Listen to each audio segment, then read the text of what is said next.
Welcome everyone to the House Committee on Judiciary and Hawaiian Affairs. It is Wednesday, March 19th at 2 p.m. here in Conference Room 325. Thank you everybody for being here. As I say often, legislators, we do a better job when we have testimony. And I appreciate you taking the time to come here. You can't do your other work because you're here. So we'll try to move efficiently through all these measures that we have on the agenda so you can get back to your other things. So if you are planning to give testimony today, if you could keep your testimony to about 2 minutes, I'll ask you to summarize at that point. And if you're testifying on Zoom, please keep yourself muted and your video off while waiting to testify, and then again after your testimony is complete. And use the chat function on Zoom if you need to check in with technical staff here on issues that are only technical. If you're disconnected on Zoom, don't panic, just rejoin as soon as you can. I'll try to fit you in to provide your testimony if time permits. If the power goes off in this building, or God forbid, we have more fire alarms, we may have to delay the meeting, or if necessary, reschedule the meeting. If we have to reschedule, we'll post appropriate notice so everyone will know what we're doing and when. If you're testifying on Zoom, please avoid using trademarked or copyrighted images, and then please conduct yourself with aloha and refrain from any profanity or uncivil behavior. It's okay to disagree, but let's not be disagreeable. Okay, first up, Senate Bill 104, Senate Draft 2, House Draft 1, relating to corrections.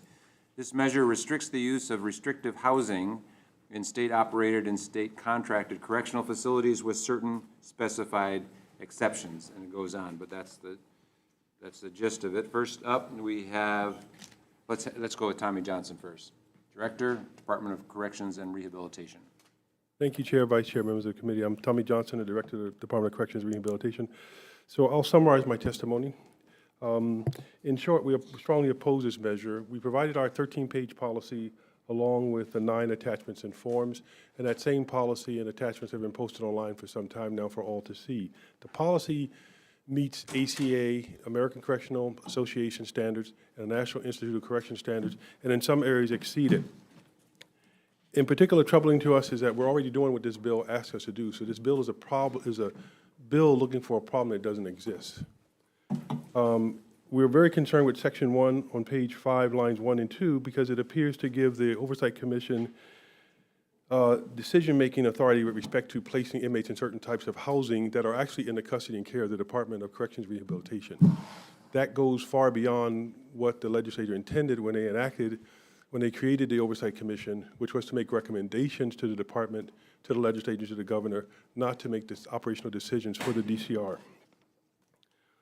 Also, the way this bill is written, it really it provides generalized information, not specific information, as required by ACA and NIC standards. And this is why we refer the legislatures, even some of the testifiers, to our policy. And I think once they actually read the policy and understand the ACA and NIC guidelines, they'll see that our policy exceeds those guidelines in almost every area. So thank you very much. Thank you very much for being here, sir. Next, we have Office of Hawaiian Affairs. Aloha, Chair, Vice Chair, and members of the committee. McKenna Woodward on behalf of the Office of Hawaiian Affairs in support of this measure. As you may already be aware, Native Hawaiians continue to be disproportionately impacted by Hawaii's criminal justice system, comprising about 37% of the state's correctional facilities, while representing only 21% of the total state population. Currently, about 5% of the state's prison population are being held in solitary confinement. That may seem a small percentage, so to break it down further, in 2021, 245 people were held in solitary confinement for 15 or more days. 103 people in men's prisons were held in solitary confinement for 1 year or more.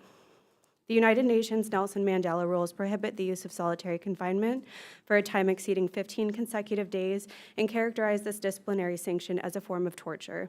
The impacts of solitary confinement are catastrophic and well documented: worsening depression, anxiety, and hallucinations, the impediment of rehabilitation, recovery, and community reintegration, adverse long-term consequences for cognitive and adaptive functioning, and tragically, suicide.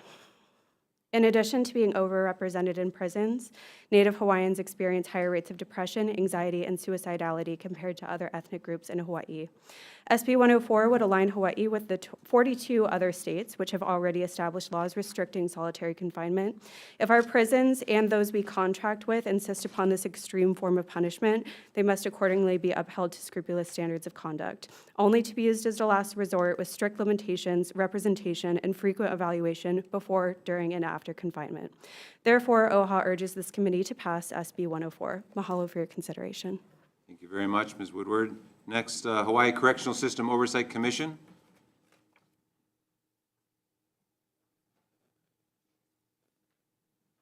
My name is Martha Torney, and I'm one of the commissioners with the commission. We are in support of this bill, and we want to bring up one example of how we think misuse right now of solitary or restrictive housing is used. On the mainland, we do have a contract with Core Civic, and they have what's called the SHIP program, the Special Housing Incentive Program. It really is a disciplinary program, and in that program, inmates are broken down into 3 phases, each one lasting 4 months. In the first 4 months, you are allowed out of your cell for 1 hour a day. The second 4 months, 2 hours a day, and the third 4 months for 3 hours a day. That is very restrictive housing. And other contracts that other states that have contracts with Core Civic do not have that program in it because they're not allowing it. So we are very much in support of this bill. We also do agree with the director. We are not supposed to be doing operations, the commission, but we are supposed to oversee the system. So thank you. Thank you very much. Next, Office of the Public Defender. On Zoom?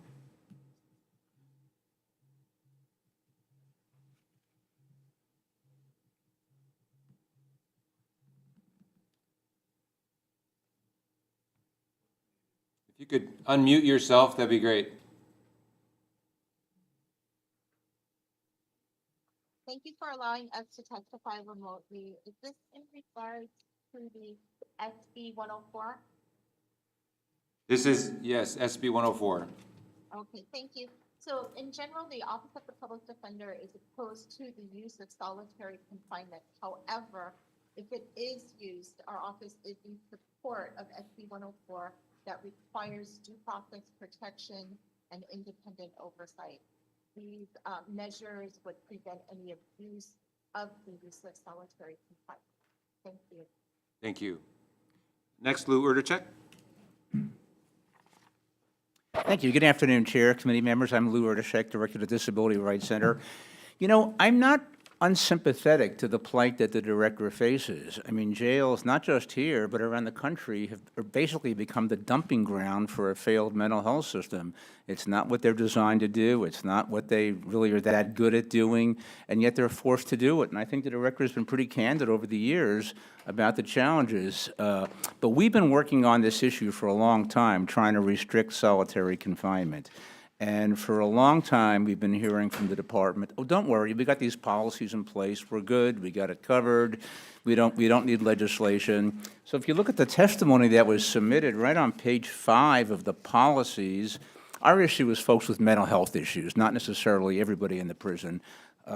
You look at that, if somebody with a mental health issue was placed in solitary, it says, well, within 24 hours, go back and check on them.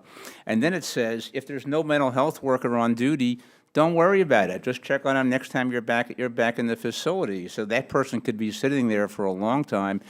It should never not be a mental health worker on duty. That makes no sense. And to say, don't worry about it if nobody's around, just kind of catch up with them next time you're there.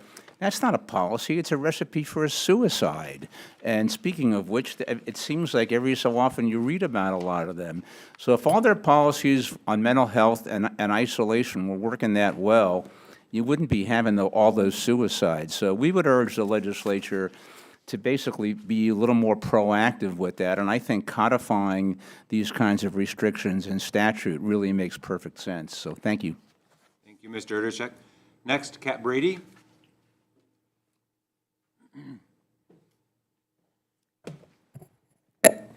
Good afternoon, Chair Tornes, Vice Chair Poi Poi, and members of the committee. Kat Brady testifying in strong support of this. We've had more suicides. We've had the most suicides since 2020. So we've already had like 4 last year. And the last person who committed suicide in Saguaro was a man who was about in his early 30s, who had been in some kind of segregation. And I got a call from the facility from one of the inmates who said, wow, I haven't seen him for, I know he was in solitary, but then I ran into him yesterday and now I can't find him. What's going on? Well, they took him out of one part of segregation. They let him out for a day and then they went and got him again and he's in another part of segregation. This guy was mentally ill. And I cannot believe that the department can't even mention all the people who died, and way too many. Civil Beat did an article about saying the suicides are still coming, and it's because people are sent to some place when they have big problems and they receive no help. That is a huge, huge problem.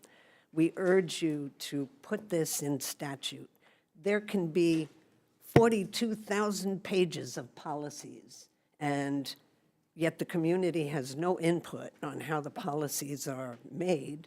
And the only way the community, families can actually fight for their loved ones is if this is in statute. And we ask you very kindly and respectfully to put it in statute. Thank you. Thank you, Ms. Brady. We have testimony and support from Easter Seals Hawaii. Testimony from ACLU Hawaii. Mr. Rhoda?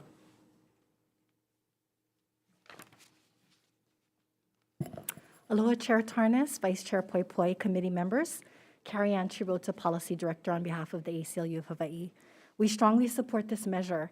As has been reiterated time and time again, solitary confinement that lasts more than 15 days is considered and recognized not only by United Nations standards, but by the National Commission on Correctional Health as constituting torture. The fact that we have to come here year after year to codify not only United Nations human standards, but even constitutional standards, knowing what the conditions of confinement are like in our jails and prisons. And I would like to further elaborate about solitary confinement. We've heard that it's costly, it's not effective, it does not deter violent behavior in jails and prisons, and it may, in fact, exacerbate it. Research also shows that incarcerated people deprived of normal human interaction have a more difficult time reintegrating back into the communities, resulting in higher recidivism rates. But beyond that, I want to highlight the SHIP program, which is in Saguaro. This program existed for a number of years. People have committed suicide, people have been murdered. And I would like to invoke Bronson Nunuha. He was from Maui. He was convicted of a drug-related charge. He was close to coming home. He was in the SHIP program. And a few months before he was to return home to his family on Maui, he was stabbed over 140 times. And the gang carved out their name in his chest. That is how he came back home to his ohana. He was in this SHIP program. So we need to pass and codify these minimum standards relating to solitary confinement, restrictive, we can call it whatever we want. It's still torture after 15 days. Please pass this law. And when we're also doing that, we also need to bring everyone back home. Thank you. Thank you very much. In total, we've received 13 testimonies in support, 1 in opposition. Is there anyone else wishing to testify on this measure? In person or on Zoom? If not, questions, members? Representative Shimizu first. Thank you, Chair. I have a question for Kat Brady. You mentioned the number of suicide, history numbers going up. Do you have those numbers? Do you have numbers of suicides that have been happening? I think, if I'm remembering correctly, since 2020, there have been a dozen suicides or suspected suicides, because not all of them have been adjudicated. But 6 of them were on Maui. Okay. I speak with a lot of families. Can I ask another question, Chair? Okay, let's see. Can I ask a question of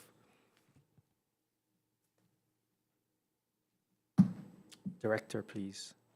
DCR.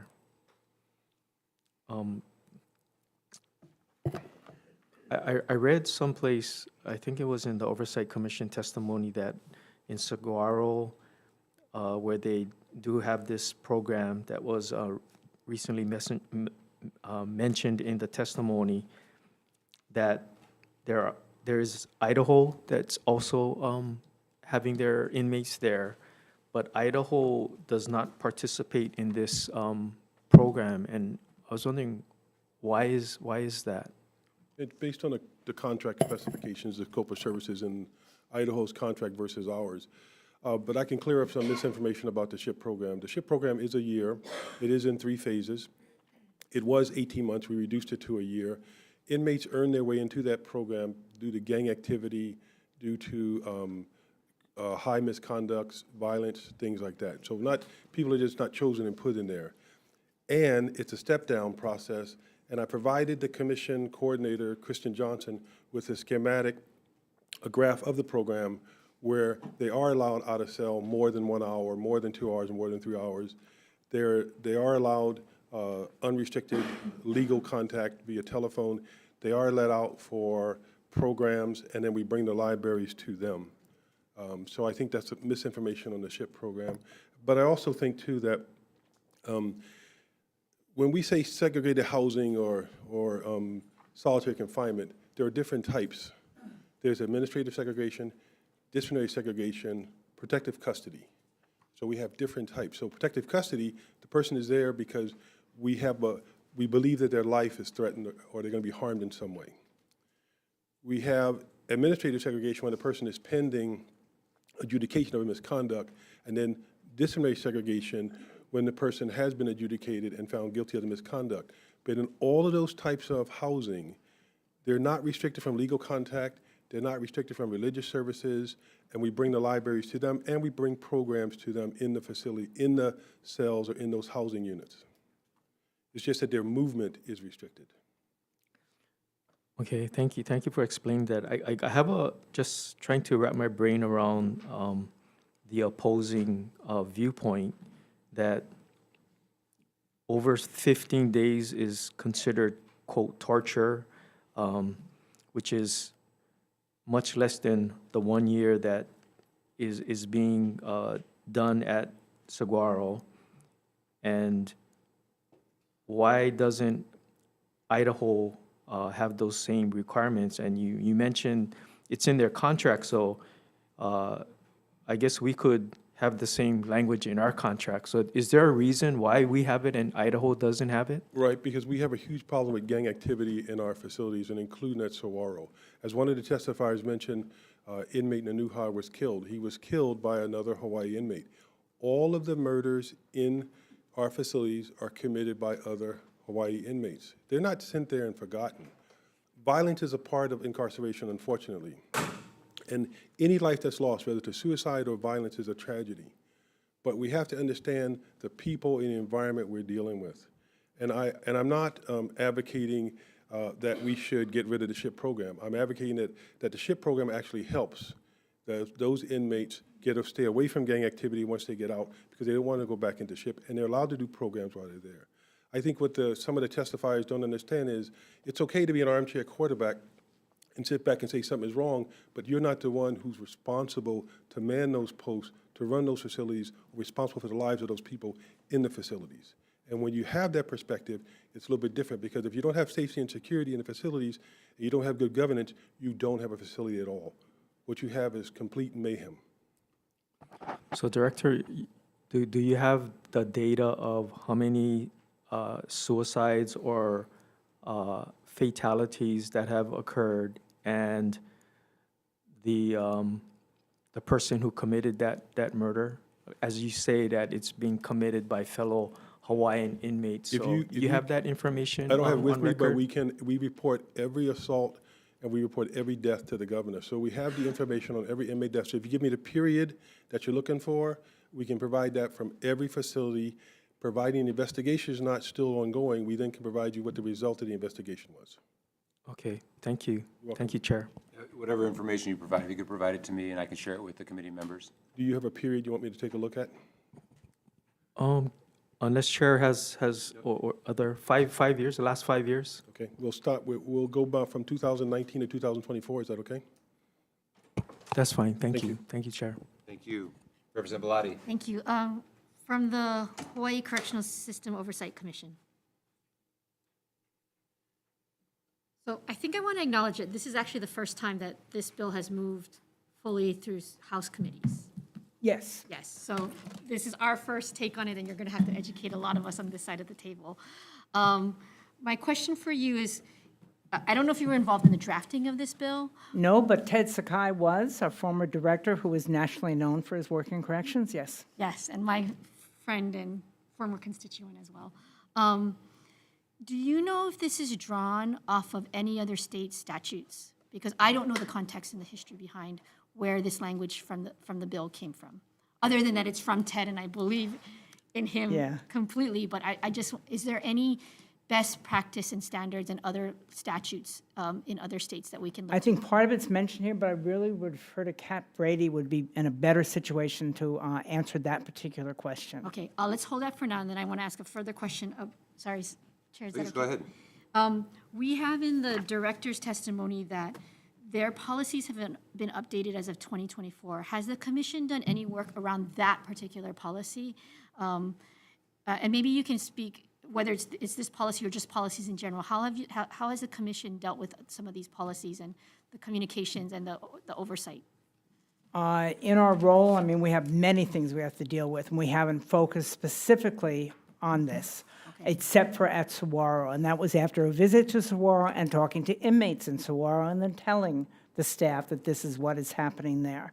But I did, as I'm reviewing this policy that is currently in place, like on page 8 of the policy, placement number 2, it says, if the adjustment committee issues a sanction of disciplinary segregation exceeding a period of 60 days, the express written approval of the IDA is required. It used to be in our previous policy, it could not exceed 60 days. We had some problems with that because what some of the disciplinary committees were doing, somebody commits on one day 3 infractions. They would adjudicate one, put them in disciplinary for 60 days, put them out for a day, adjudicate the second one, put them back in disciplinary. So we had to adjust our policy to ensure that was not happening. It should never exceed 60 days. That's too long already. Okay, all right. Okay, so there are elements in this policy that the commission could dig further into and give us a better read onto whether or not these policies Yes, match we up could with- definitely do that for You could you. do that, okay. Can I ask a question of Ms. Brady and then follow up with Thank you. Director? So the question is real simple, just are there other states from which these statutes are being drawn from and that we can look to for best practice? This bill is based on the P&Ps written by Ted in 2014. And this is the last bit of public service he did before he died. And we talked maybe a month before he died. Move the mic closer to you. Okay, thank you. That was my question. For Director, so I spent the weekend poring over the NIC, National Institute of Corrections, the American Correctional Association policies and procedures. I have been poring over the Department of Justice procedures from 2024, recommendations, also documents from 2016. There's a lot out there. I will note on the Federal Bureau of Prisons or the DOJ, they've actually taken down these policies and they're no longer found. I had to do some quick digging to find it, but they're there. When you say in your testimony as written, Senate Bill 104 SD1 does not follow the guidelines of the NIC nor the ACA, can you give me an example of where that doesn't, or examples of where the bill does not follow those guidelines? Okay, portions of the bill, the languages in some parts of the bill are ambiguous, whereas ACA and NIC guidelines are very specific when it comes to types of housing and to some degrees, criteria for selection for inmates for those housing. So all I was trying to get across was, before we enact legislation, we should look at those NIC and ACA guidelines, look at our policy, and if we need to improve our policy, we can, and I'm willing to work with the Oversight Commission if they're willing to do that. Our policies are posted online, our non-confidential policies are posted online for all to see. And so if the commission has, Oversight Commission has some concerns, then they should come to the department and we can sit down and work out those concerns and then address the policy. Because I have no problem with amending the policy if something we're doing exceeds. I agree with Martha Torney with respect to exceeding the 60 days. But I would like to clarify on page 5, a previous testifier indicated that when the next healthcare worker reports to work, well, we have 24/7 medical care at all our facilities now. We didn't in the past, but we do now. We don't have 24/7 mental health care at the Neighbor Island facilities, though. I do want to acknowledge, like, you mentioned that there's different kinds of custody. And in my review of the standards, multitude of standards that are out there, you mentioned 4. Can you say those again? Because there was. There are other jurisdictions that have others, but we use 4. We have disciplinary segregation for those people who have been found guilty of a serious misconduct. We have administrative segregation for those people who may be for those people who may be pending adjudication. We have protective custody for those people whose lives may be in danger. And we have some people who actually want to go to segregation because they got in trouble with the gangs, they owe somebody money, so they'll ask us to put them in protective custody or they're afraid of the gangs, or they'll ask us to put them in administrative segregation. Our security threat group staff who specialize in gangs at every facility will look at them, will talk to them about it, and then decide which is the best placement for them, because sometimes, unfortunately, inmates want to be housed with other people so they can harm them.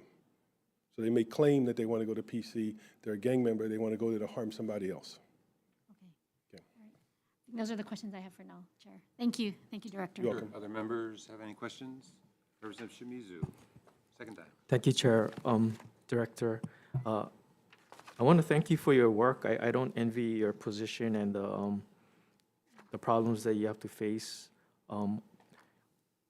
I heard you testify that you're already doing what the bill does or what the bill asks. So when I hear that, and then you also, I'm sorry, and you also did say that the Oversight Commission should not have authority over you and dictating what you should do. And I would agree with that statement. So based on your statement that you're already doing what the bill asks, if we were to remove the language that is of concern that the Oversight Commission should not have authority over you, would you be okay with the bill? I still wouldn't be okay with the bill because I think, to be perfectly frank, and this for all committee members, is that we should work with the Oversight Commission, which is why it was created, to better the system. I think if we work together and we can't come to a resolution, then we look at legislation. But I think that would help foster the working relationship between the commission and the department, and would let the public see and the legislature see that we're partners in this and we want to improve the system. Now, we may not always agree, but we should have the opportunity to try to work out the differences before we legislate. I would totally agree with that, and I would prefer that versus passing bills mandating and tasking people to do something against their will. So that being said, do you have regular meetings with the Oversight Commission, and have you been discussing these issues? Because I would think that this is a serious issue that has long-standing history, that a lot of discussion would have been happening or in the process of being discussed. So what's the status of that discussion that you are saying that you would like to do?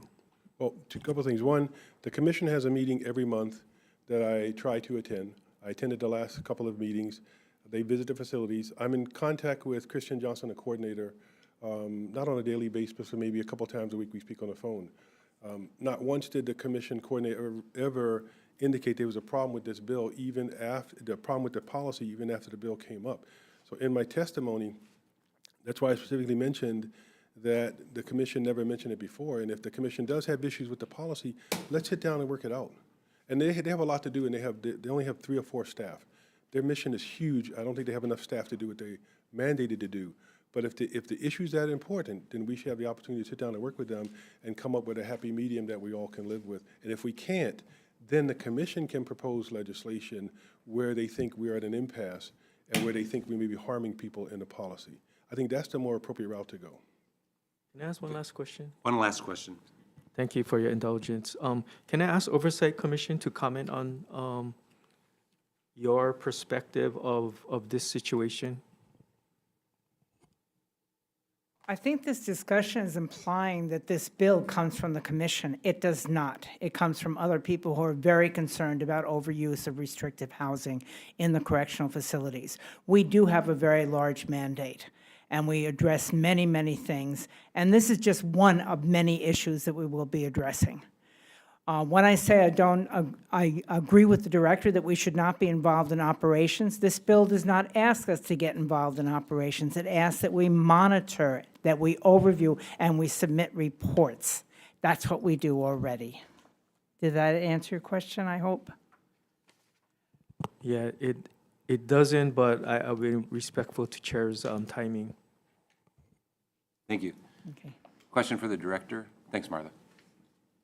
Director, you referenced in your testimony, section 1, page 5, lines 1 to 2, appearing to provide operational decision-making to the commission. The words say, require the Hawaii Correctional System Oversight Commission to review certain housing placements. Could you explain why that causes you to conclude that this exceeds the intent of the legislation creating the commission? Because I take that to mean, and I could be wrong, I take that to mean that the commission review our decisions regarding housing and then make changes. And if I'm wrong in that, then that's my fault. Well, what if they review it and make recommendations? That's fine with me. As long as it's a recommendation. This not doesn't say that they have any operational control, But that's how I interpret it. but it doesn't say they have any operational control. It just says they review certain housing placements. I just want to make it clear to everyone here and everyone who's listening that that's the language in the bill. Okay. Okay. So You're assuming that causes operational I would authority. ask that the language be changed to say that they review and make recommendations, just as you indicated. Okay. I think that is fair for everyone concerned. Okay, and then this is not the first time a measure like this has come before this committee. You're familiar. You've Yes. been before this committee testifying on previous measures on this. Correct. So to say that this has never been brought up before isn't really. No, when I said that, I meant So, that. no, I'm just saying, Yeah. this has been clear as an issue that the legislature has wanted to address. Whether the commission has made it a priority is a separate matter. I'm just saying that it's clear from this legislature, we are concerned about this, and that this is not new, even though some members here have not dealt with it before. This Right. committee has dealt with it before. Right. So, Director, I just want to make it clear to you, we are very concerned about this. I understand, but my statement was that, and I specifically stated that the commission didn't raise concerns prior, not the legislature didn't. I said the commission. What have you done to address the concerns that this legislature has brought up in previous sessions? We've made I don't see any change in your policies. If you go back and look at the policy before 2024, I think the last update in 2022, before that it was in 2019, I think before the pandemic, I think you'll see changes. And if you track the NIC and ACA guidelines, you'll see the policy tracks with those guidelines. What have you changed in the last 2 years? In the policy? Then in the 2024 update, I believe, let me go back to the policy. We changed some of the definitions. We were getting away from segregation type wording. And we changed procedures in 5.0 on page 3. And if you, I think it'd be really helpful for the legislature, for the commission, for advocates, for us to know what you're doing to address this concern, because it's clearly not going away. Okay? And, you know, we are very concerned about the issue, about the policy, and it's not been resolved as to the satisfaction of stakeholders. I'd like the commission to be more involved. So I agree with you. I mean, I'd like a collaborative working relationship there to be able to address these concerns. They know a whole lot more about it and can spend more time working on it, even though they have so many things to do. So I would just really encourage you, to take this very seriously, because we do have a significant concern. I do, and I'll reach out to the coordinator, Christian Johnson, to sit down and go over the policy with the ACA and NAC guidelines. And then the commission is free to consult with Cap Brady, the ACLU, whomever they feel is appropriate, and we'll consult with NIC and ACA. And I'm sure we can come to a happy medium on the policy, to be honest with you. I think all parties concerned need to actually read the policy and look at the guidelines and look at what we have in the policy and Understood. look at the resources we have. Understood. Thank you. Other questions, members? If not, thank you very much, Director. Okay, let's move on to the next measure. Senate Bill 825, Senate Draft 2, HD1, relating to eviction mediation. This measure says beginning February 5th, 2026, it extends the period for a notice of termination of a rental agreement from 5 business days to 10 calendar days, and requires landlords, their agents, and tenants to engage in mediation, and requires landlords and their agents to delay filing an action for summary possession if a tenant schedules, and requires landlords or their agents to provide specific information in the 10 calendar day notice to tenants, and requires mediation to take place within 30 days of the date that a mediation center makes contact with both the landlord or the landlord's agent and tenant.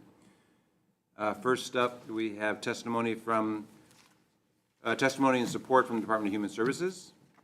Next, we have testimony and support from the judiciary.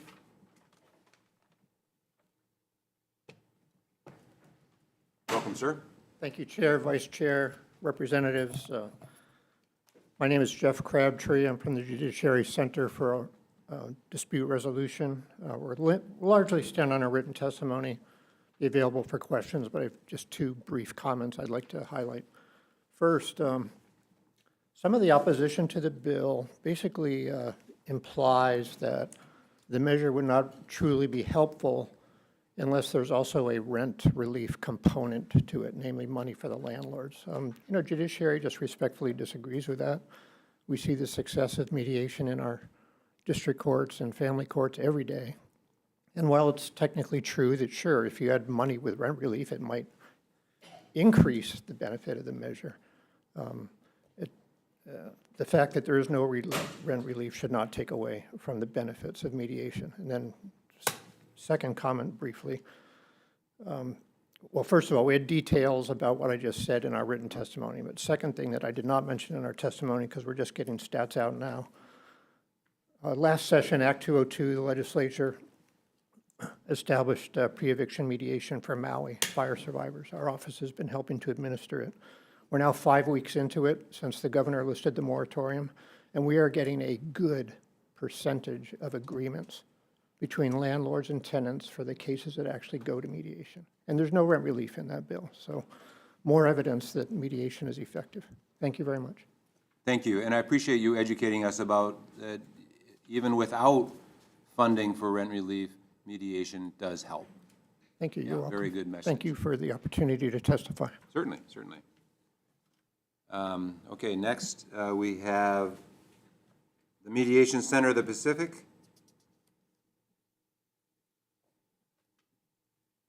Aloha, Chair, Vice Chair, members of the committee. I'm Tracy Wilkin. I represent the Mediation Center of the Pacific. We stand on our testimony with 2 points. I'd like to reinforce the point that Judge Crabtree made about the rental assistance. The Act 57 program was a unique program because of the moratorium. There needed to be rental assistance because people hadn't been paying their rent for months and months beyond their control. So certainly it helped make a robust program, but we also saw even without it, mediation was successful. And as a result, the Mediation Center of the Pacific on Oahu has maintained an early eviction mediation program. There is no rental assistance, and we continue to have a high rate of agreement. And what we're asking for with this bill is a 1-year pilot statewide to prove that and build on the momentum we have. We don't want to lose the momentum because it's too easy for landlords and even tenants to go back to the same mindset of we'll wait, we'll go to court. The last point I wanted to make, I know a couple people said it delays landlords' opportunities, but it really doesn't. It's giving them an early opportunity to come to the table and have conversations before the tenant's hole is so deep, there's no way they can pay, and they just walk away. So I urge you to pass this bill. Thank you. I'm available for questions. Thank you, Ms. Wilchin. We've received total 11 testimonies in support, 2 in opposition, 1 with comments. Next person we have to testify is Lindsay Garcia. Welcome. Please proceed. Hello, Chair, Vice Chair, members of the committee. My name is Lindsay Garcia from Hawaii Realtors. So we do stand on our comments. I just wanted to highlight a few things. We do support mediation. The reason why we point out emergency rent relief is because it was a very key component of the last eviction mediation program during COVID, as was highlighted by the other testifiers, and it was very, very helpful for ensuring the success of the program. That being said, we do believe that mediation itself does hold a lot of value, but this bill is focused on tenants that are going through the eviction process because they choose to stop paying rent for whatever reason that may be. Ideally, we would hope that the tenants could reach out earlier before they're struggling to, or before they've decided to cease paying rent, to reach out to ask for the services for mediation before it gets to that point. And so that's kind of what we are hoping to achieve. There is other measures that are floating around in the legislature this year, including one setting up a landlord-tenant working group that hopefully we would have all the stakeholders come together to talk about looking at the entire landlord-tenant code, seeing if there are ways that we can weave in mediation even earlier, into the process to be able to better help tenants and landlords to ensure that people can stay in their housing, but also to ensure that we reduce conflict, we reduce the amount of cases that are in the courts that bog down the courts, so that issues can be resolved sooner and hopefully to everybody's satisfaction. So that's kind of what we're saying in our testimony. Just wanted to highlight that for you all. Thank you very much. Thank you very much, Ms. Garcia. Is there anyone else wishing to testify on Senate Bill 825, House Draft 1? If not, questions, members? Questions? Thank you very much to the testifiers. Let's move on to the next measure. Senate Bill 1388, Senate Draft 2, House Draft 1, relating to education. This measure adds 2 ex officio members that represent the Department of Education and the Board of Education to the School Facilities Authority Board. First up, we have testimony from the Department of Education. Good afternoon, Chair, Vice Chair, members of the committee. Excuse me, Dino Chida, Deputy Superintendent with Department of Education. The department stands on its written testimony in support of this measure. I'll be here to answer any questions you might have. Thank you. So you're just in support of the measure as is? Provided some comments about. You want to highlight what your concerns are, if you Sure. have any? We would like to make the 2 members voting members, go back to a version of the bill that allowed them to be 7 members, all full voting members on the authorities board. Because currently there are ex officio but non-voting. Correct. And you want to change it to voting. Correct. Could you explain why?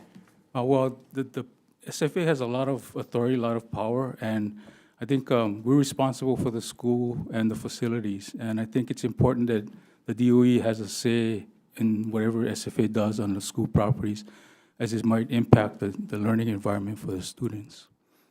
Thank you, Mr. Uchida. Okay, thank you. Next, Hawaii State Board of Education with comments.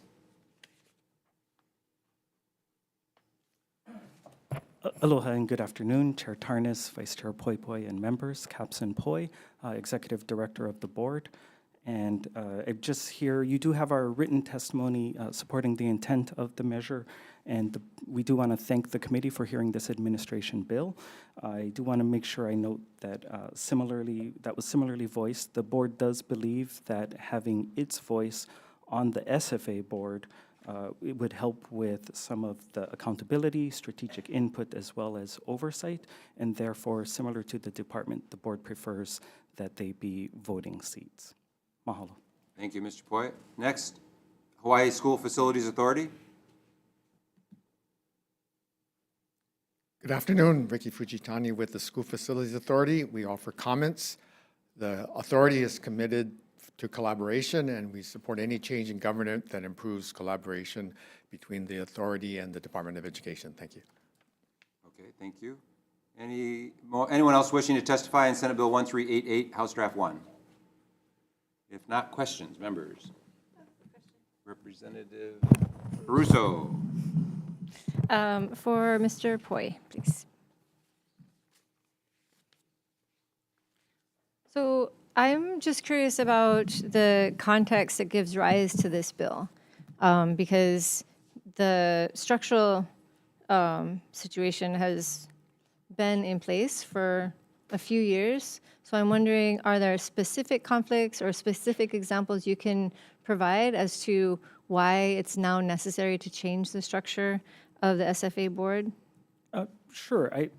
Well, instead of pointing to specific problems, I think it's just of a broader level, meaning by having seats on the board, it would ensure some communication, some alignment, and some collaboration in all of our efforts. There have been challenges, and I think this is one way that the board sees that it can be part of the solution in overcoming whether it be operational challenges, logistics challenges, funding challenges, and the board believes that that's why it wants to have more of a voice. The board can receive updates, but I think it is important to have a seat at the table, as you know, and to be able to vote. Yeah, I mean, the reason I ask is because the funding streams are separate. So it strikes me as perhaps something of a conflict for you folks to be on the board. Because we do allocate funding specifically to SFA for them to accomplish their mission. And it is related to, of course, the department's mission.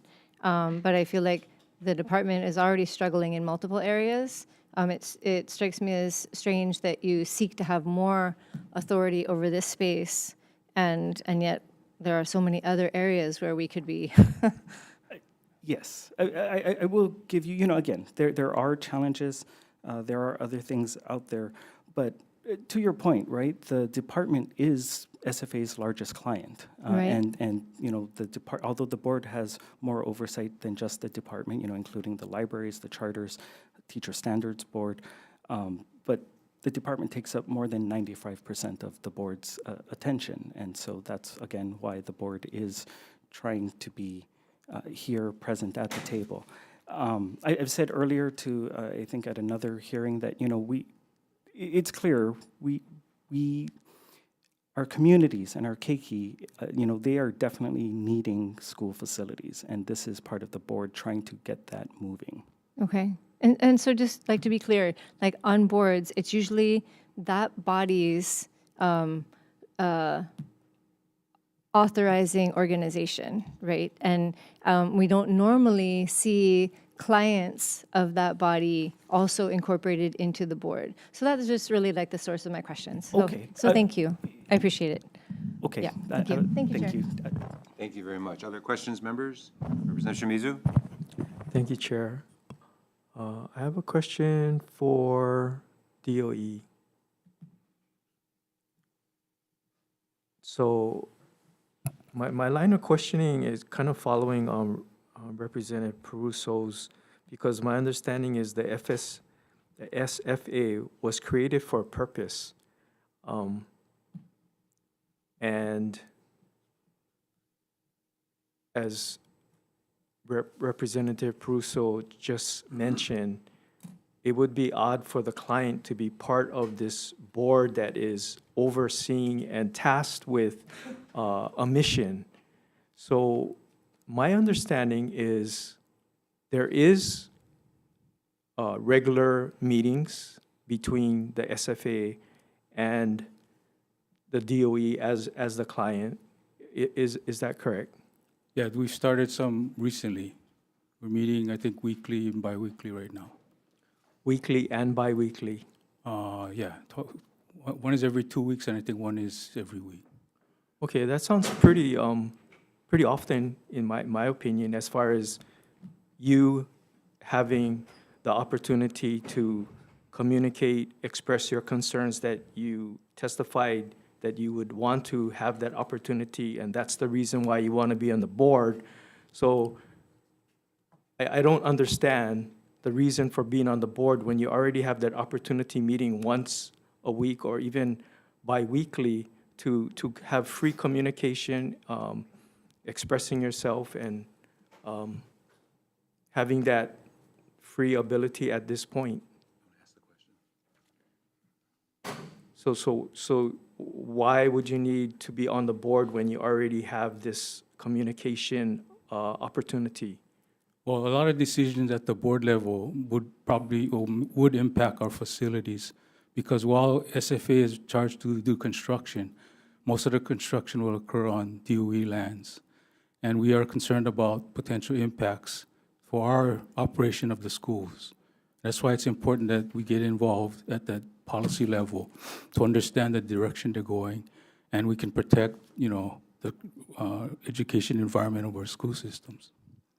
But with 2 positions versus 5, you would probably not be able to, quote, control anything that's, contrary to the SFA, which again, they've been created and tasked with a mission. So I yield, Chair. Okay, no, thank you. Okay.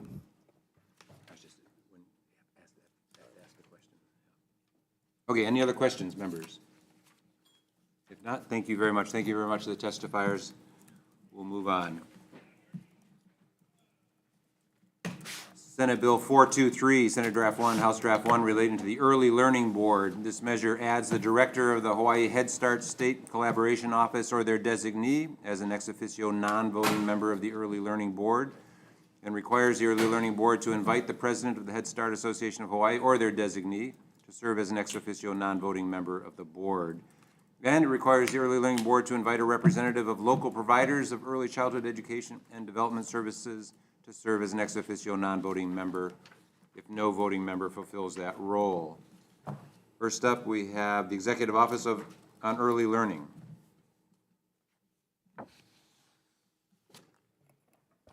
Hi, Chair Tarnas, Vice Chair Poi, members of the committee. I'm Yuko Arikawa, Cross Director of the Executive Office on Early Learning.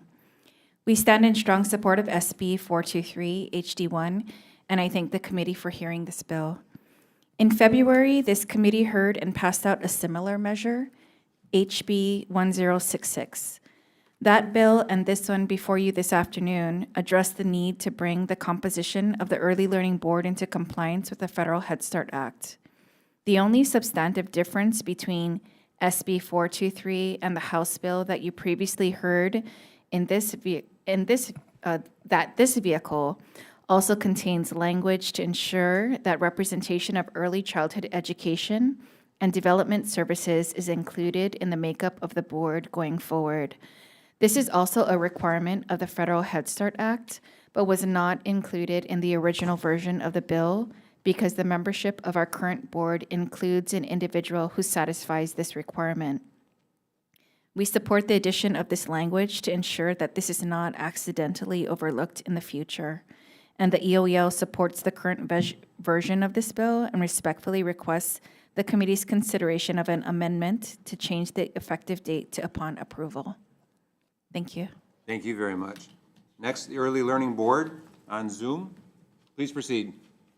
Aloha from Maui. The board stands on its testimony in strong support of this bill, and I think Yuko explained it very well. Mahalo. Thank you very much. And then we've also received written testimony and support from Hawaii Children's Action Network Speaks. Is there anyone else wishing to testify on Senate Bill 423, Senate Draft 1, House Draft 1? If not, questions, members? Seeing none, thank you very much to the testifiers. We'll move on to the next measure.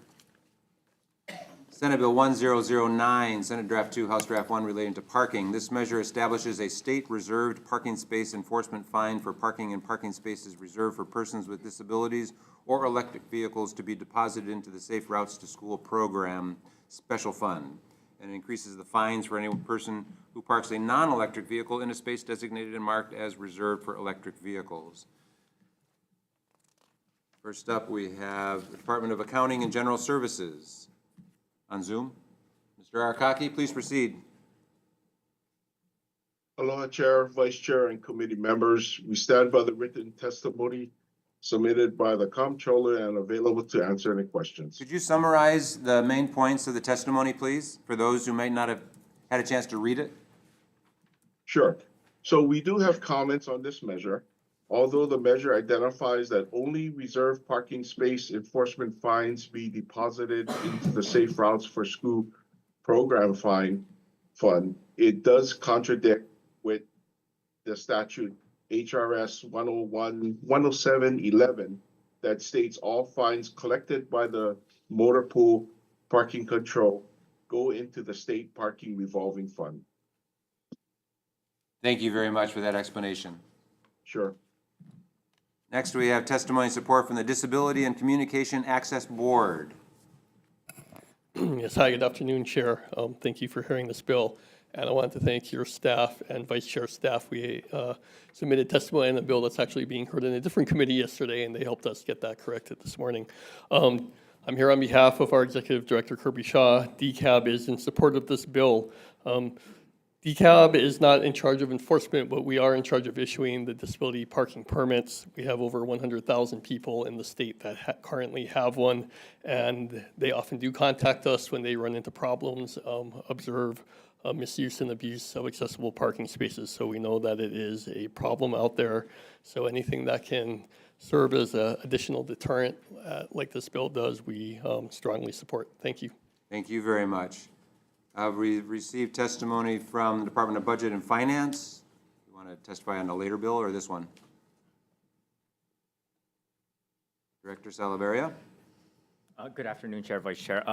Well, yeah, I was going to testify on the later one. I just wanted to reiterate, I mean, our concern, or at least the comments that we did provide to the committee, just highlights some of the nuances with regards to the establishment of this particular sub-account within the special fund, and then making sure that there is a nexus between the fine being assessed and the benefit, or at least the program that is being funded with it. So be happy to answer any questions that you may have. Thank you. Chair. Appreciate it. Next, we have testimony support from the Ulupono Initiative.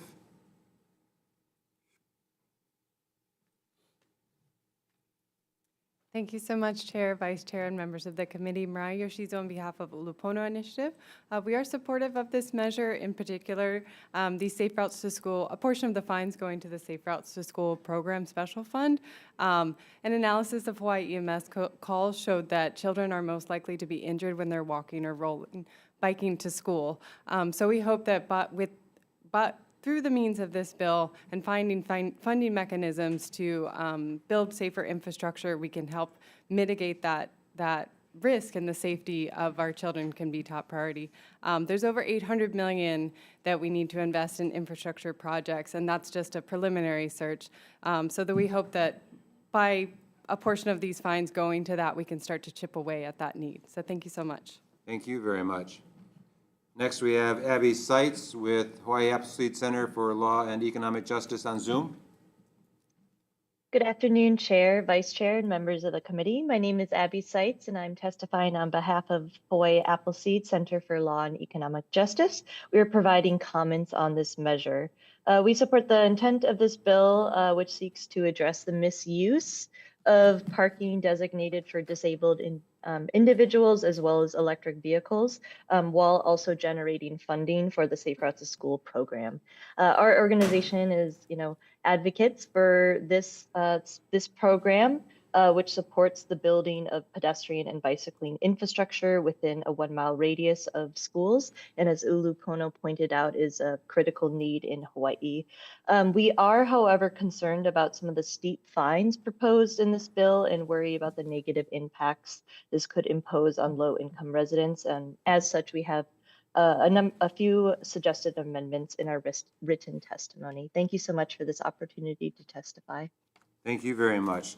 We've received a total of 9 testimonies in support, 0 in opposition, and 4 with comments. Is there anyone else wishing to provide oral testimony on Senate Bill 1009, House Draft 1? If not, questions, members? Nope. I have a question, but I don't know who to ask it to. I have a question. I just wanted to clarify. You have to pick a person to ask. Okay. I will pick DAGs. On Zoom. Mr. Arakaki? Please proceed, Representative. I just wanted to clarify, I hope you know the answer.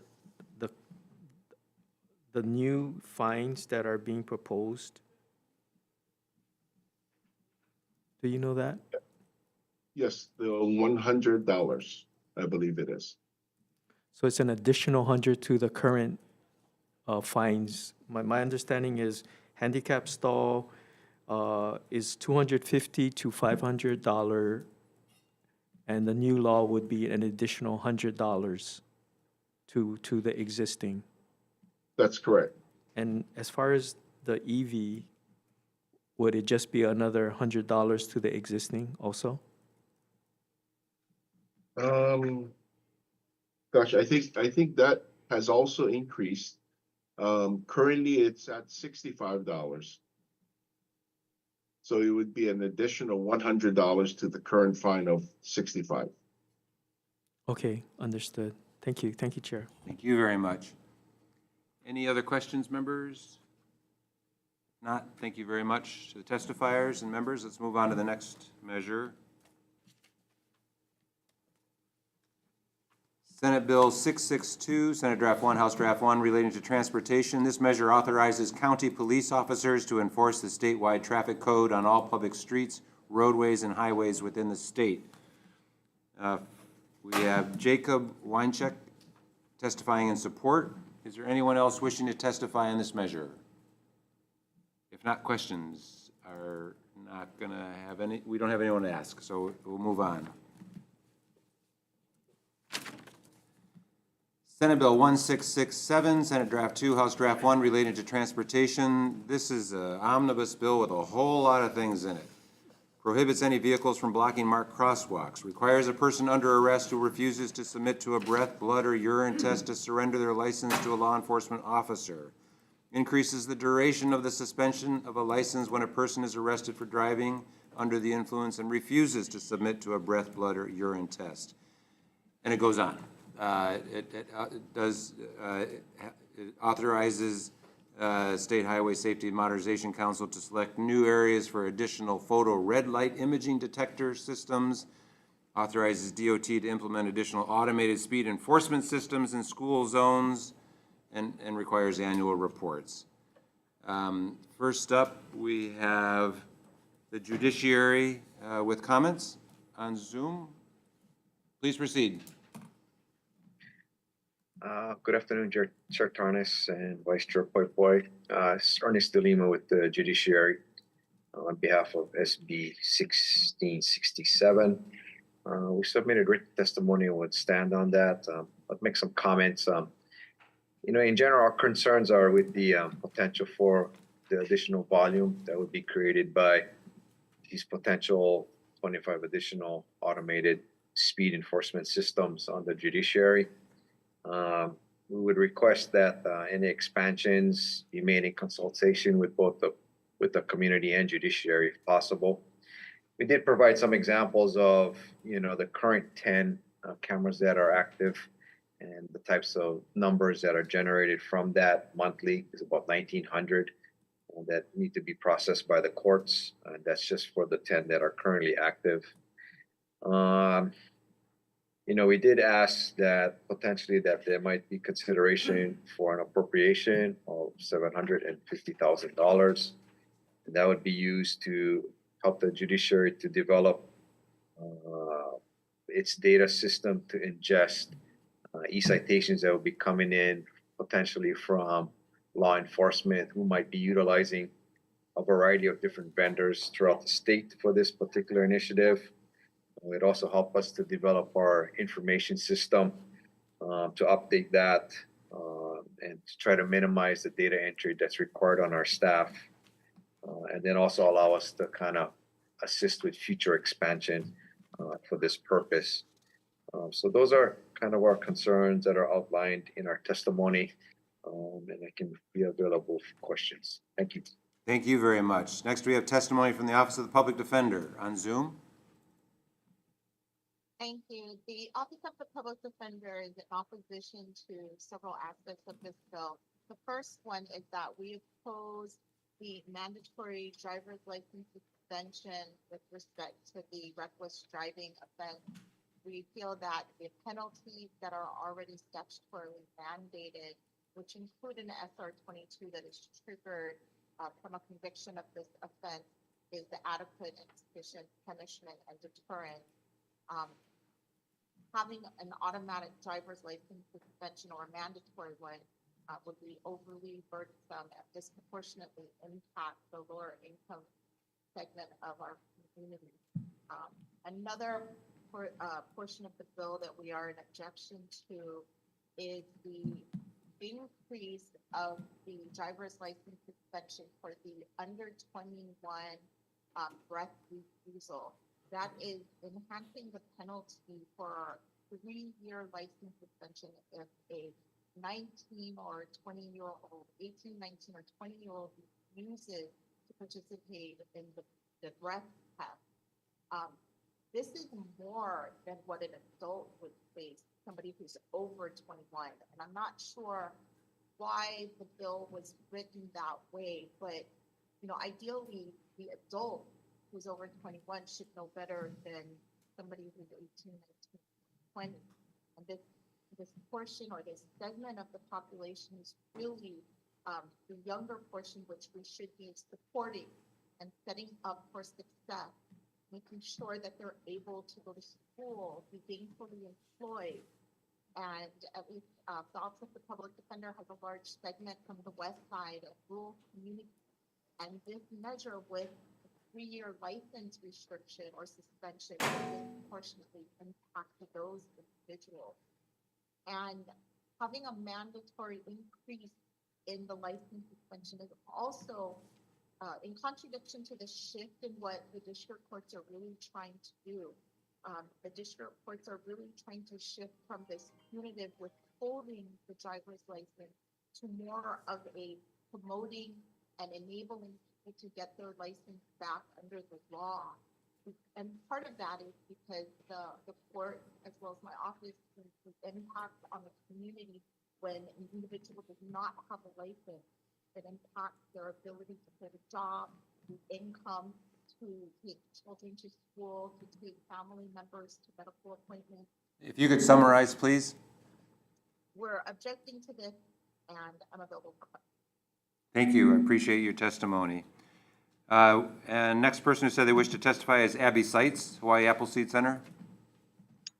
Aloha again, Chair, Vice Chair, members of the committee. Abby Seitz with Hawaii Appleseed Center for Law and Economic Justice. We are testifying in support of a few of the aspects of this bill. This measure has a number of provisions to address pedestrian safety. Each year, we tragically lose around 100 people on our roadways, with hundreds more critically injured. In 2024 alone, there was 102 roadway fatalities, with a staggering 42% of those fatalities being pedestrians and bicyclists. Of the safety measures in this bill, we are particularly supportive of the provisions for pedestrian lead times, which are found in Section 5. These are also known as leading pedestrian intervals, which allow pedestrians a few more seconds to start crossing the street before the light turns green for vehicles, making pedestrians more visible. These are extremely effective and low-cost solutions to improve pedestrian safety. We do, however, have concerns similarly to the judiciary as well as the public defender. And those concerns regard the judiciary's ability to process the growing number of citations, as well as the potential economic impacts of some of the punitive measures of this bill, particularly those regarding the increases to license revocation. And lastly, we would also like to see the requirements surrounding the leading pedestrian intervals strengthened. So to address some of these concerns, we've included a number of suggested amendments in our written testimony. Thank you so much for this opportunity to testify. Thank you, Ms. Seitz. Is there anyone else wishing to testify on Senate Bill 1667, House Draft 1? If not, questions, members. I have a question for Mr. DeLima. Hello? On this one, Your testimony says that the 10 intersections with existing red light photo detection systems issued an average of 1,991 citations per month in 2024. And then you reference a news story from January 2025 reporting that during a 1-week period, the automated speed camera system recorded 22,000 vehicles exceeding the posted speed limit by at least 11 miles per hour. Could you describe to us what your system capacity is to process the citations that could have been issued by the automated speed camera system that recorded 22,000 vehicles? Do you have a capacity to handle that now? No, that clearly would have overwhelmed the First Circuit courts in Oahu, Chair Tarnas. And, I can give you some examples when we go back to COVID or other time periods, when there were a Mauna Kea on the Third Circuit, when there are high spikes in citations needing to be issued. There was definite backlogs that were created by that in those two particular situations. So, yeah, if you had a significant bump like that had occurred, there would definitely have been a significant impact on the First Circuit being able to process that in a timely manner. The challenge comes with any citation situation is that there's people that are going to contest those citations as well. So those have to be set for hearings. And then in addition to being set for hearings then have to be conducted to deal with those contested matters. So it's not just processing the citations, it's also dealing with the other potential things that may occur, right? It's also the hearings that could come out of that. I'm just concerned that even, let's say we start to allow citations off of the existing automated speed camera system, which this committee had previously decided would only be in the existing red light photo detection sites. So it's just those 10, right? And you can't even handle those. And this bill contemplates increasing them, by an additional significant margin, 25 more and perhaps more after that. What do you think that the judiciary needs to do in order for the state to adopt more of these automated speed camera systems? I think through our written testimony, we've been asking to work collaboratively with DOT to kind of look at the issue of expansion. I think obviously we need to improve our technology so that we can receive these citations in a more effective way, especially if there's a possibility, like let's say if there's more cameras that are placed on the neighbor islands, those police departments could elect to potentially use maybe a different vendor at that time. So we could then start receiving citations in a lot of different formats if it's not the same consistent vendor throughout the state, right? So our technology has to develop along with that. So I think there's two key things. We need more time to be able to kind of deal with this particular issue and work with the DOT effectively. And then potentially there's going to be resources that are needed both maybe in personnel as well as our technology so that we can start to kind of deal with this issue. Okay, thank you. While we'll see what happens with this measure, I would just urge you and the judiciary to start those conversations with DOT because even if we don't expand the system, if we just allowed the citations from the existing 10 systems that we have in Honolulu, that would overwhelm you. So if you could please, I'll ask DOT to do the same. If you could start those conversations and figure out a way to move forward. And clearly you've requested funding, and if that's what you need, tell us. If you've got technology solutions, see if you can find them and help us out, because clearly there's interest among many legislators that you start to adopt more of these automated speed camera systems. I'm just wanting to make sure that you have the capacity to deal with the citations that'll come from it. Much appreciated. Yeah, and I believe Director Sniffen has reached out to my First Circuit counterpart to start those discussions. So yes, we definitely recognize the importance to do that. Thank you. I appreciate your attention to this. Thank you. Other questions, members? If not, thank you. Let's move on to the next measure.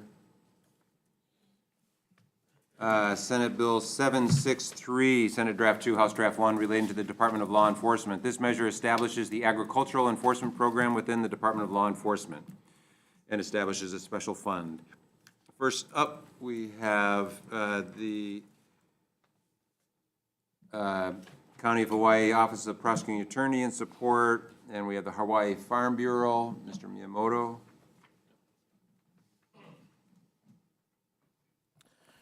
Good afternoon, Chair, members of the committee. Brian Miyamoto here on behalf of the Hawaii Farm Bureau. We are in support of this measure. We had vibrant discussion yesterday on 2 other ag crime bills. This one is slightly different, Chair. This one creates an actual law enforcement program, actually puts boots on the ground. It establishes 45 positions within the Department of Law Enforcement, investigator positions, actual law enforcement officers, even a deputy chief.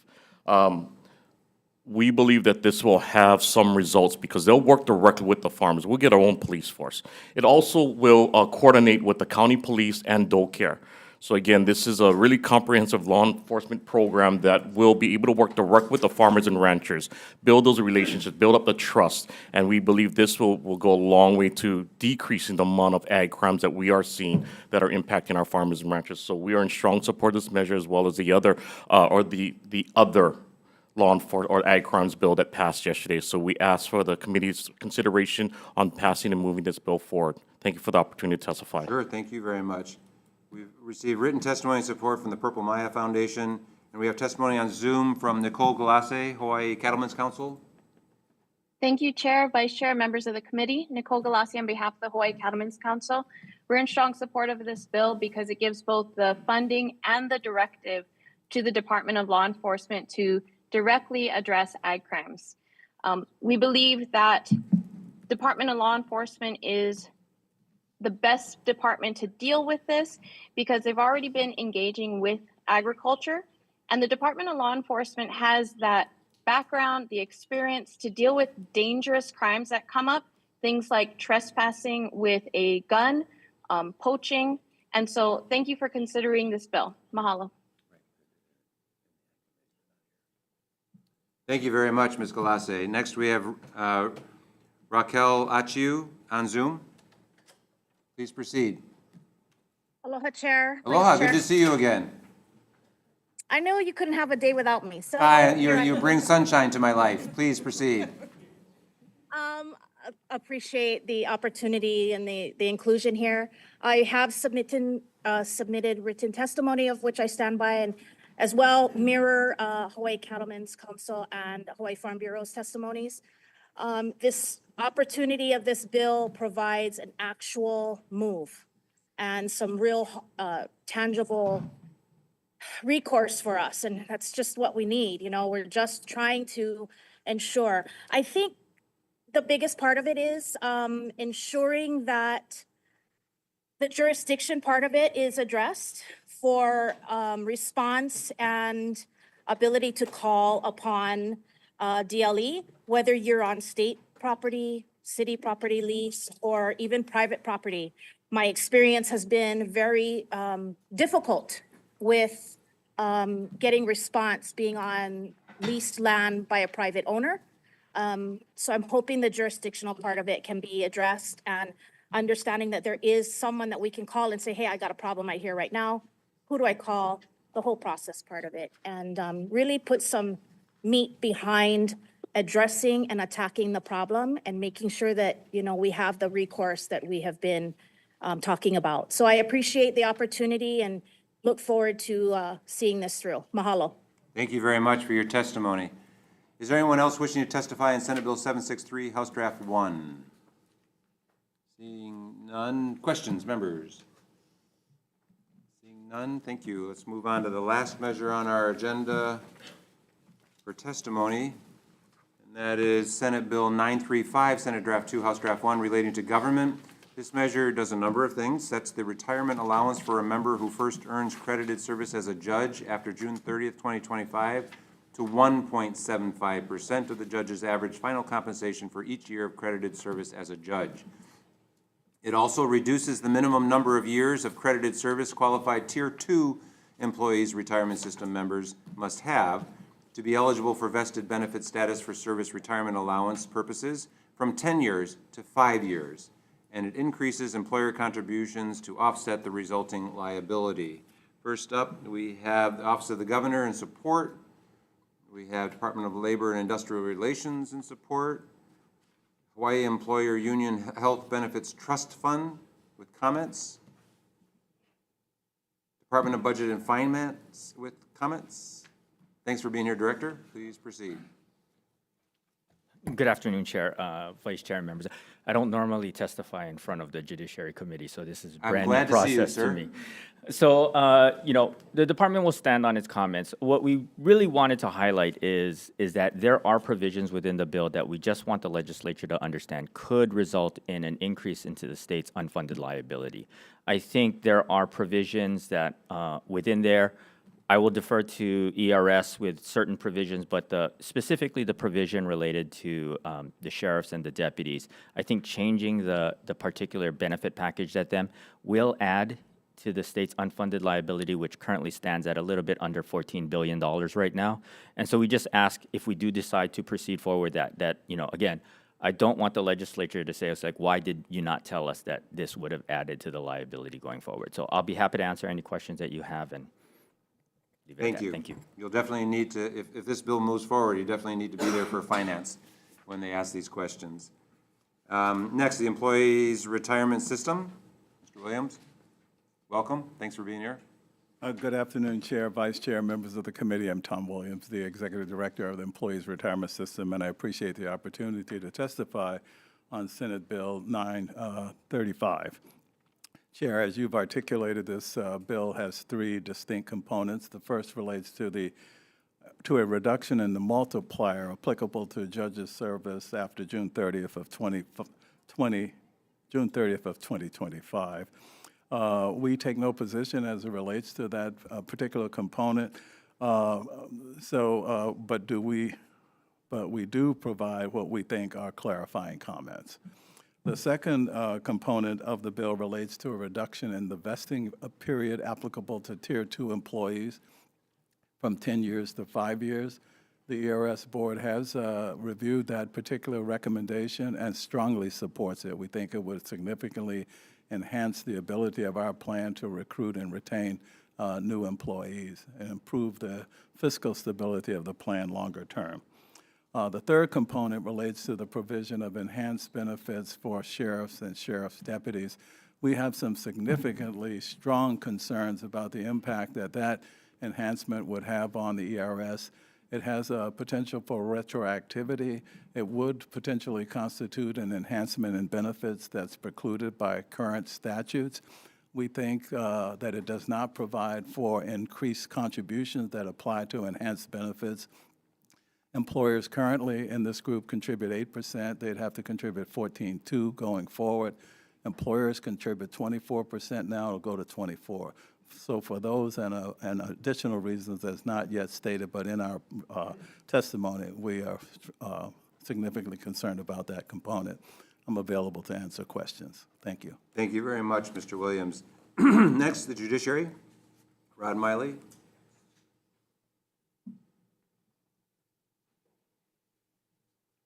Good afternoon, Chair, Vice Chair, members of the committee. My name is Rod Miley. I'm the Administrative Director of the courts. We'll stand on our testimony in strong opposition to Section 1, which would reduce the retirement allowance for judges. I'd like to thank this committee for hearing this bill and for this opportunity. I also like to thank the individuals and the organizations that submitted testimony, also sharing concerns about the impact of this bill. It's really a question of fundamental fairness. Judges are the only ones identified in this bill which will have their retirement benefits reduced cumulatively by half. Originally, the retirement benefits were calculated at 3.5%. This would reduce it down to 1.75. In the past, when those reductions were made, they were made across the board. So the governor, the legislatures, the judges all had the same reduction put in place. This is different. So for those reasons, we would ask respectfully that this portion of the bill be removed.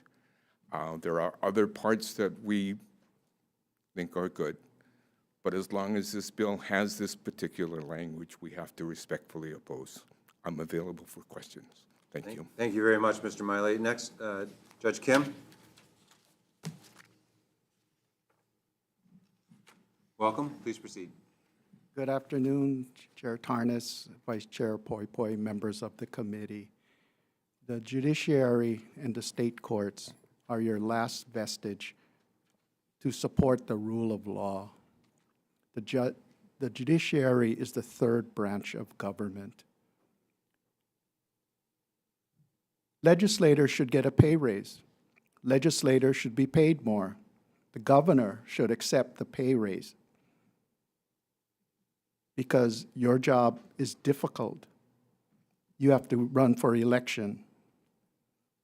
Judges have to isolate themselves. They have to give up their practices. They have to shield themselves from activities with other attorneys that they grew up with. They have to take the assault, the threats, and the like. And what we're facing right now is a crisis. We can't fill the positions on the outer islands. Nobody wants to be a judge. My position, which I aged out at 70, I told the Judicial Selection Committee 1 year before my 70th birthday, I'm not going to be here. They haven't filled that position yet. This was in 2023. We can't get enough candidates. And so unintentionally, this sends a message. And I hope that, and quite frankly, if I could just say, does this contribute to minimizing the budget?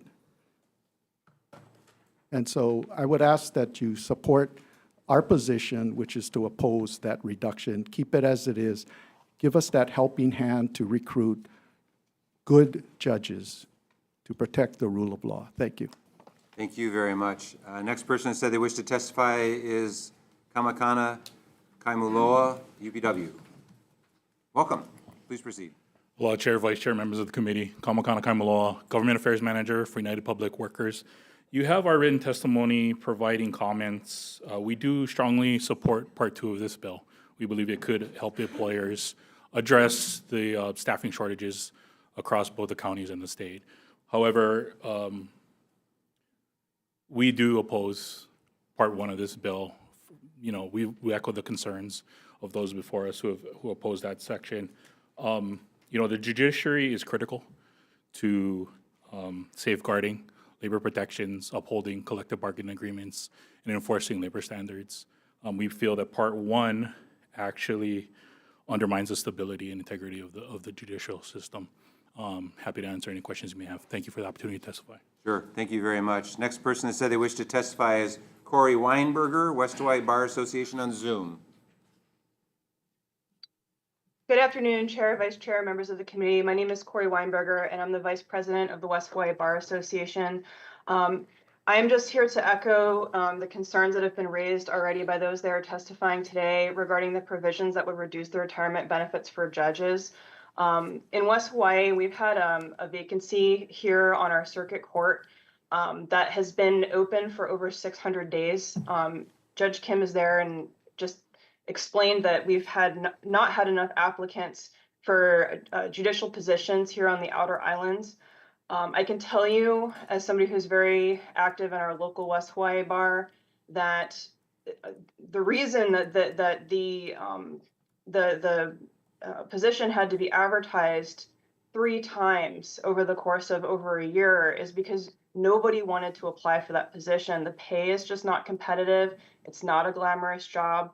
It's long hours. We really need good judges. And this provision, this proposed cut in pensions, I think really has the potential to negatively impact the quality of justice statewide, but in our own community where we've had this issue. And I would really just ask that this committee reconsider that provision. The rest of this bill would provide more benefits to state workers, and it's just not clear to me why judges are being singled out. So I just want to reiterate that, and thank you very much for your time. Thank you very much, Ms. Weinberger. Next person who wishes to testify is Mark Murakami, Hawaii State Bar Association. Good afternoon, Chair, Vice Chair, members of the committee. We tried to submit our testimony in compliance with your rules yesterday twice and once again this morning. So I apologize. I do think it's been submitted. It is in our package. Thank you for your diligence and efforts to keep trying. You know, lawyers, we like to put a lot of words before the tribunal. So the Hawaii State Bar Association does oppose the aspects of this bill related to the judicial pension. I do think that as the Kona Circuit Court judgeship sets forth very clearly that we have a mounting crisis with our bar in our community. And if you look at the demographics of our bar, when you take into account the minimum years required to be a circuit or appellate judge in the state of 10 years, the mandatory retirement currently of 70, you have a really narrow window in populace to draw judicial applicants for. And I do think that a robust applicant pool is critical to provide the governor and the Chief Justice the solid, qualified candidates that we all want our judicial system to be led by. And so we do think that pension and the percentages is a key part of what a private practice attorney will be thinking about when they decide to put in their name to submit to a very public and political process. And so we think that the case has not been made that there's a immediate budget call to reduce judges' pensions, that they're causing some kind of problem with the state budget. And so we would ask that this committee not approve this language as it's written. I'm standby for questions if you'd like. Thank you. Thank you, Mr. Murakami. Next person said they wish to testify is Sergio Alcubilla on Zoom, not present. Ms. Nuck, is there anyone else wishing to testify on Senate Bill 935 HD1? Yes, please, come on up. If you could introduce yourself, please. Hello, Mike Alco, Chair Parnas, and Vice Chair Poy and members of the committee. My name is Ivan Louis Kwan. I'm Vice Chair of the American Judicial Society, and we have submitted written testimony.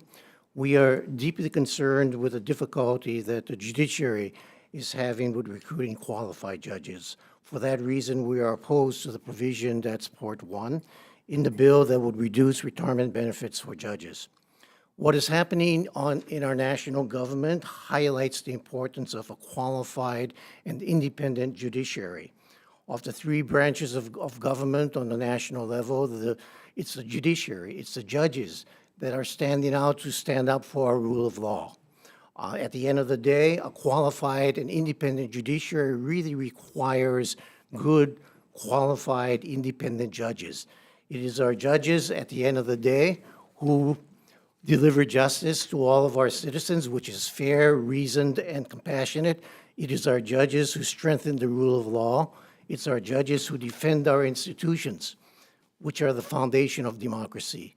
Mahalo nui for letting me provide testimony. Thank you, Mr. Louis Kwan. Just for members, the testimony Mr. Louis Kwan has presented, we did receive in writing from the American Judicature Society, so it's in your packet. Thank you very much. Thank you. Mr. Louis Kwan. Others who wish to testify, please come on up and introduce yourself. Hello, Chair, Vice Chair, members. Nui Sebastier, Legislative Manager for HGEA. We submitted written comments. I do just want to elaborate that we are in strong support of the provision that looks to reduce the vesting period for Tier 2 members from 10 years to 5 years. We believe that will help with the recruitment and retention of government employees. However, also in opposition and echo some of the concerns that were brought up at this hearing today about reducing the multiplier for judges. Thank you. Thank you very much. And members, we do have the HGEA testimony in our packet. Is there anyone else wishing to testify on this measure? If not, questions, members? Well, I have a Say question. yes? Yes, I do. Okay. But my question, and I want to be very clear, I don't necessarily support, I really don't support part one, but I guess Just ask the question. for the judge. Judge Kim, Yes, Judge Kim. come on up. Judge Kim? So if this Former were. Judge Kim, Former I Judge know, Kim. but, you know, it's just out of courtesy. We call you Yes, Judge. I appreciate that. So I'm really concerned that this appears to target the judiciary. And I hear what you say about that all branches probably deserve a pay raise, and so that it might be more appropriate to have done this through the salary commission. But if this were to advance with the reduction to judges, would it be fair to say if we treated all branches of government the same and applied reductions to the legislative and the executive branch, that it would make it a better bill? If the motivation behind it is about saving public funds. That would be a policy decision that you would have to make. That's a very diplomatic answer. Thank you. Thank you, Judge. Thank you, Chair. I Certainly. was a lawyer. Thank you. Yeah, right. Once a lawyer, always a lawyer. Yeah. Any other questions, members? Just one question, I guess for HGEA, I could say, come on up. It's been asserted that if you reduce the vesting period from 10 to 5, that it would help with recruitment and retention. What evidence do you have to show that? We don't technically have hard evidence, but I think what I'll say is that it would entice new employees to join state workforce, which is the recruitment side. From a retention piece, let's say an employee is 4 years in state service. Now they would need to stay for another year, and they can continue. And now they're currently an ERS member after 5 years, and they can continue as an ERS member to continue to put more years into the system after that. So hopefully that answers your question. That stuff. You did your best. That's okay. Thank you. Mr. Williams, could I ask you the same question? There's concern that this actually it might help with retention, it might help with recruitment, but it would not help with retention. What evidence do you have that this would help with both? Well, it's my sense that we have significant turnover in new staff, even in the first 1, 2, 3, 4 years of service, particularly when they go to private sector jobs, oftentimes with higher compensation. I think the availability of a pension within 5 years, defined benefit plans such as we offer, is a distinct improvement over the types of benefit that would be available to them in the private sector, and may very well encourage them to stay longer than they otherwise would have. So it would perhaps help with retention for the 5 years. Do you think it would help beyond 5 years?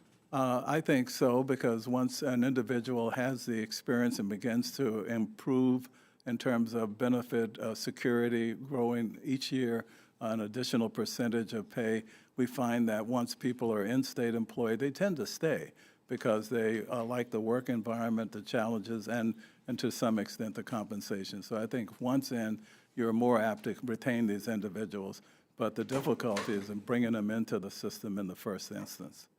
Okay, thanks. Appreciate that. Other questions, members?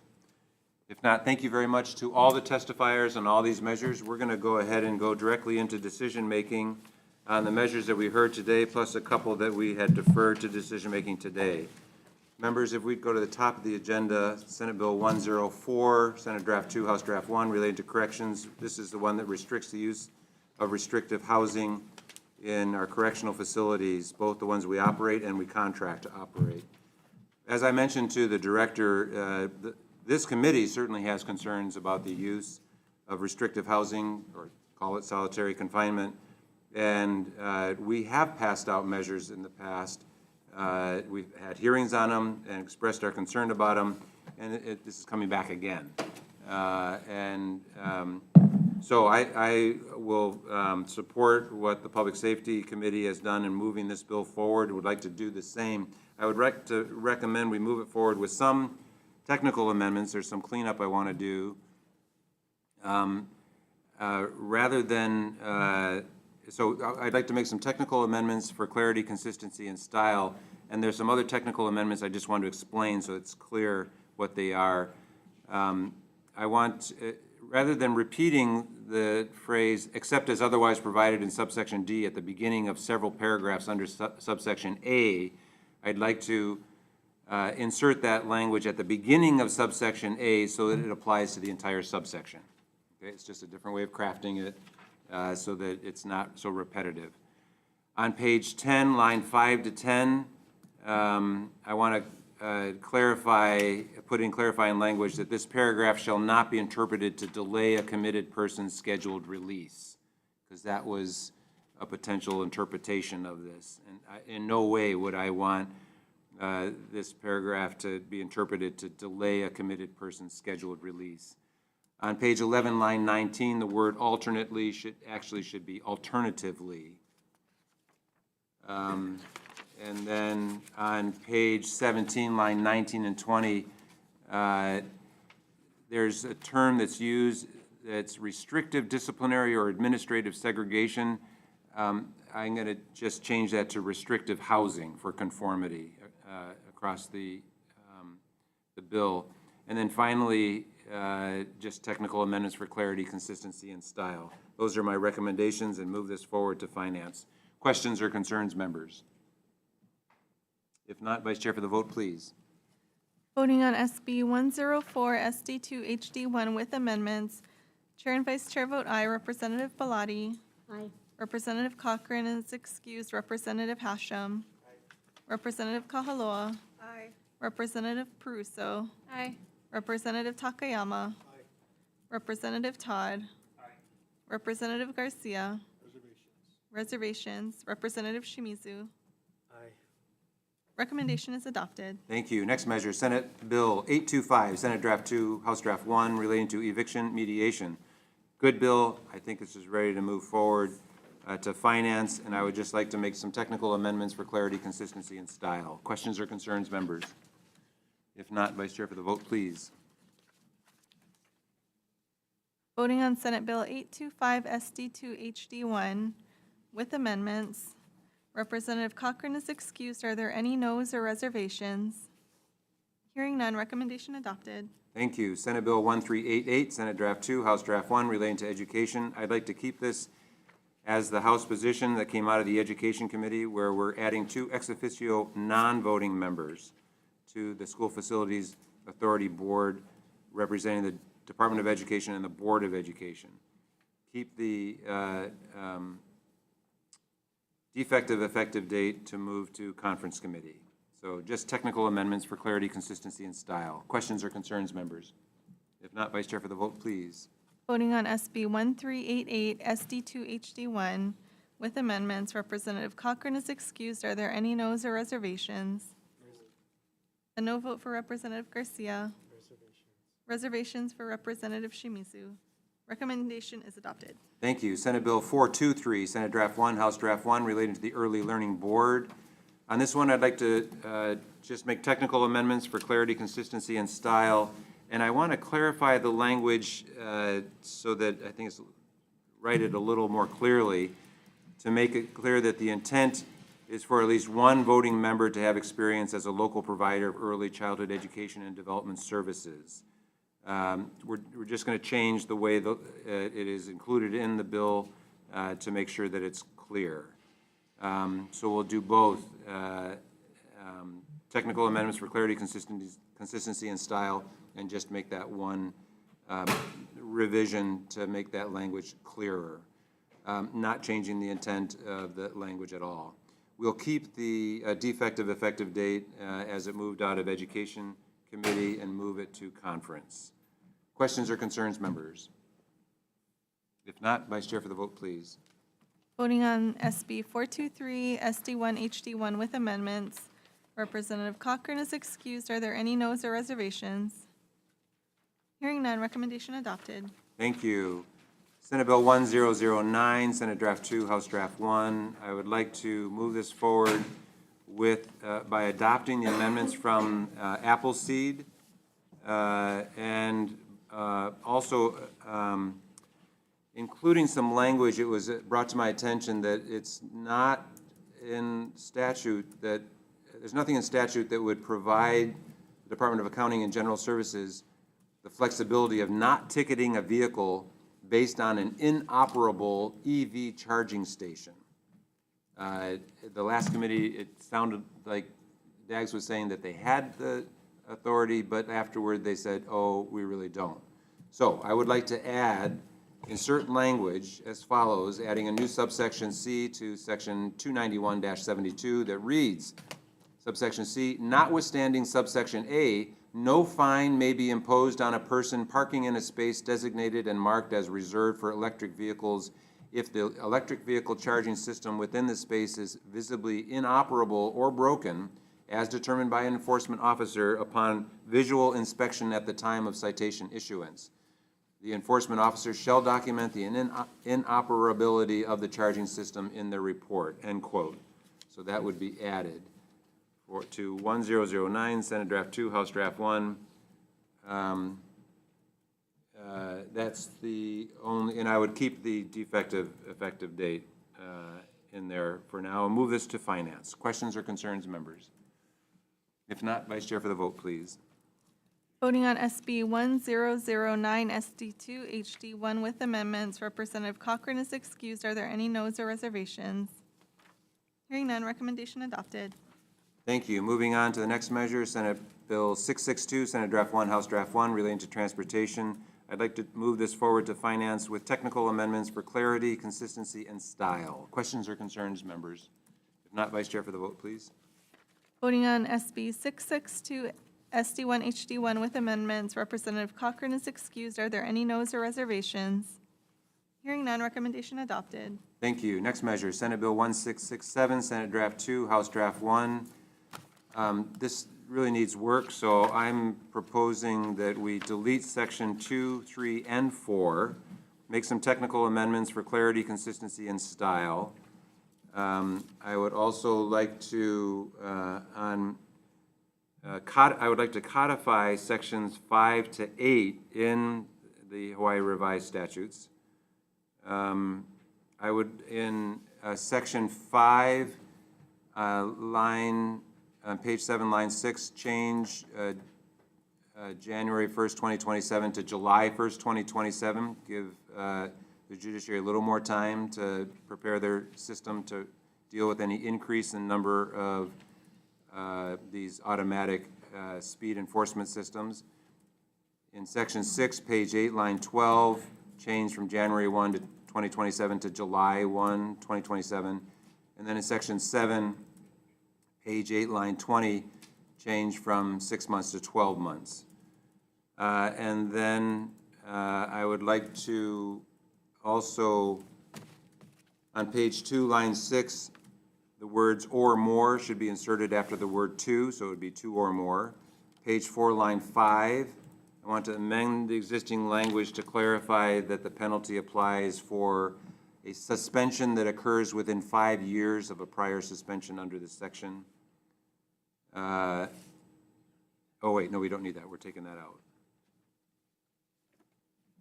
Right. And then section 5 to 8 of the bill, we're going to codify in Hawaii Revised Statutes. And then we'll make some technical amendments for clarity, consistency, and style. I think that's everything. Yeah. Okay, sorry for all that, but that's what I'd like to do to move this measure forward to finance. Questions or concerns, members? If not, Vice Chair for the vote, please. Voting on SB 1667 SD2 HD1 with amendments, Representative Cochran is excused. Are there any noes or reservations? Reservations for Representative Shimizu, no vote for Representative Garcia. Recommendation is adopted. Thank you. Senate Bill 763, Senate Draft 2, House Draft 1, relating to the Department of Law Enforcement. On this one, I want to move this forward to finance. I want the term on page 7, line 20 to 21, the term, quote, deputy director, it should also be defined under section 353C-A.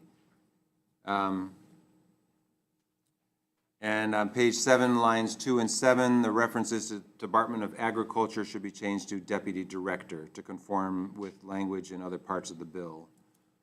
Those are my recommended amendments, and I'd like to move it on to finance. Questions or concerns, members? Yes, Representative Peruso. Not so much a question or concern, but I just wanted to express my gratitude for your work on this measure and for moving it forward. It's really important for my district. Thank you. Absolutely. I couldn't do it without you. You could. Thank you. It's much better to do it with you, put it that way. And I know this is important to folks in your district and my district and others that have agricultural operations, and thanks to the chair of the Committee on Agriculture and Food Systems for her work on this as well. Other comments or concerns? If not, Vice Chair for the vote, please. Voting on SB 763 SD2 HD1 with amendments, Representative Cochran is excused. Are there any noes or reservations? Hearing none, recommendation adopted. Thank you. Next measure, Senate Bill 935, Senate Draft 2, House Draft 1. I share the concern of many of the testifiers about the potential negative impact that this provision to reduce the multiplier for the judge's pension. I fear that that would have a very negative impact on the ability to recruit judges. Judges, this is a very tough job to be judges. You think that the legislature has got a tough job. The judges have an even more challenging job in many respects. And I think that we need to amend this to delete, we need to adopt the recommended amendments from Judiciary regarding deleting Part 1. I really don't think that that's fair to the judges, and I will support the judges as we move forward with this measure.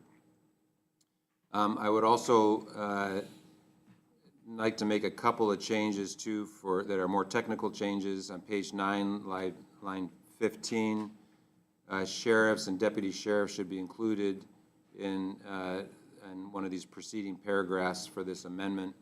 Page 20, line 3, the word thereafter should be changed to, quote, who returns to service or becomes a member after June 30th, 2027. So it matches similar language throughout the bill. On page 21, lines 6 to 11, and page 23, lines 3 to 7. I like the way this is constructed. This amendment splits the language regarding persons who become a member after June 30th, 2012, and who is in service of July 1st, 2027, or who returns to service after June 30th, 2027. And then the separate group is those who become a member after June 30th, 2027. I want to use the same construction for other sections so that it's in conformance with the sentence structure for clarity. So I would like to do that and then make technical amendments for clarity, consistency, and style. I want to move this forward without the Part 1 to finance for their discussion. I would encourage those who are advocating for the reduction in vesting from 10 years to 5 years to have your data ready to talk to finance. Because I know that there's skepticism about that component, that this would help both with recruitment and retention. And then on the section regarding sheriffs and deputy sheriffs, I'd like you to really flesh out your the impact that you see that having on our system and the costs to lay that out for finance so that they can really seriously consider and address that as you move forward. So with those amendments, I'd like to move this forward to finance. Questions or concerns, members? Nope, seeing none. Vice Chair for the vote, please. Voting on SB 935 SD2 HD1 with amendments, Representative Cochran is excused. Are there any noes or reservations? No for Representative Garcia. Recommendation is adopted. Thank you. Now moving to the measures that we had deferred from earlier hearings, Senate Bill 1324, Senate Draft 2, relating to fireworks. On this measure, I would like to I'd like to insert the contents of House Bill 1483, House Draft 1, which this committee and the House approved and sent to the Senate. I want to make sure we retain the defective effective date, but I also want to include amendments to address the concerns of the commercial fireworks companies, the ones who put on the big fireworks shows at different properties throughout the state. I want to make sure that their existing permit system is not negatively affected by this. So we would have to make some amendments and we got some suggested language from Phantom Fireworks and testimony, and from the Hawaii Explosives and Pyrotechnics, Inc., that we could incorporate into our House Draft 1 of this measure to add to the language that we're inserting from House Bill 1483, House Draft 1. Yep. So that's my suggested amendments to Senate Bill 1324, Senate Draft 2. Questions or concerns, members? Representative Shimizu. Thank you, Chair. There was a concern regarding the neighbor islands wanting to be protected with their consumer-type products, sparklers and fountains. Yeah, I looked at that. I didn't think that that was necessary to include in here, but I appreciate you bringing it up again. I don't think that upon reviewing the language in 1483 that it would affect that. So they're okay with that? You think that they're okay? That's my, yep, that's my analysis of it. Okay. But if you want to vote with reservations to highlight that, you know, that's completely your call. Okay, thank you, Chair. Other questions or concerns? If not, Vice Chair for the vote, please. Voting on SB 1324 SD2 with amendments, Representative Cochran is excused. Are there any noes or reservations? No for Representative Garcia. I will take you up on that and vote with reservations to highlight the neighbor island concern. Reservations for Representative Shimizu. Recommendation is adopted. Thank you very much. I appreciate your support for the neighbor islands, Representative Shimizu. Next and final measure,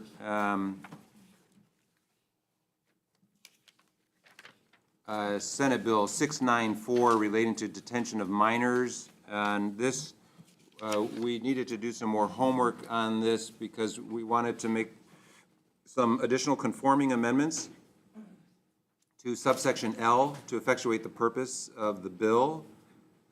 We worked on some language, and I want to include it in the amendments now. So this would be amendment language for subsection J, K, and L. So we would actually delete what is currently subsection J, make subsection K subsection J, and it would read, any other provisions of law to the contrary notwithstanding, any person otherwise subject to proceedings under Chapter 832 and who is under the age of 18 may be confined in a juvenile detention facility by order of a judge for the purposes set forth in Section 832-12, 832-15, and 832-17. Section L becomes K.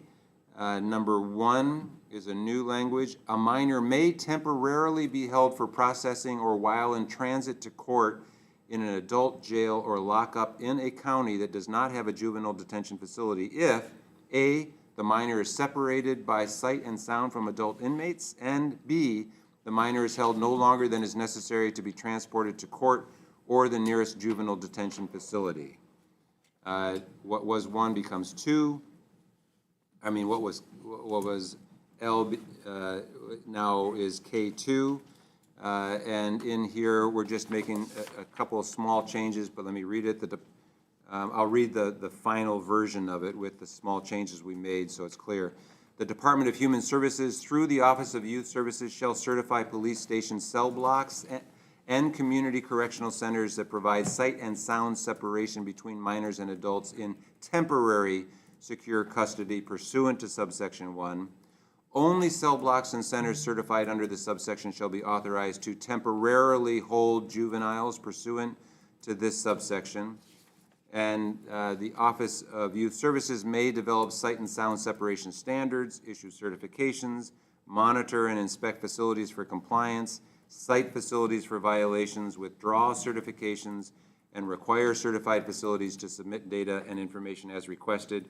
In addition, the Office of Youth Services may monitor and inspect all cell blocks and centers for compliance with this subsection. That language is all in there, but it changes the subsection reference. So it's those changes that I wish to make to Senate Bill 694 so that it'll be a House Draft 1, and I would like to keep a clean date and move this forward. Excuse me, no, I should actually, because I've made this change, I should put in a defective effective date just so I can have a chance to talk to Senator Rhodes about this in conference. So let's put in a defective effective date and take this to conference. That's my recommendation. Questions or concerns, members? If not, Vice Chair, for the vote, please. Voting on SB 694 with amendments, Representative Cochran is excused. Are there any noes or reservations? No for Representative Garcia. Okay, recommendation is adopted. Thank you. There being no further business before this committee, we are adjourned. Thank you.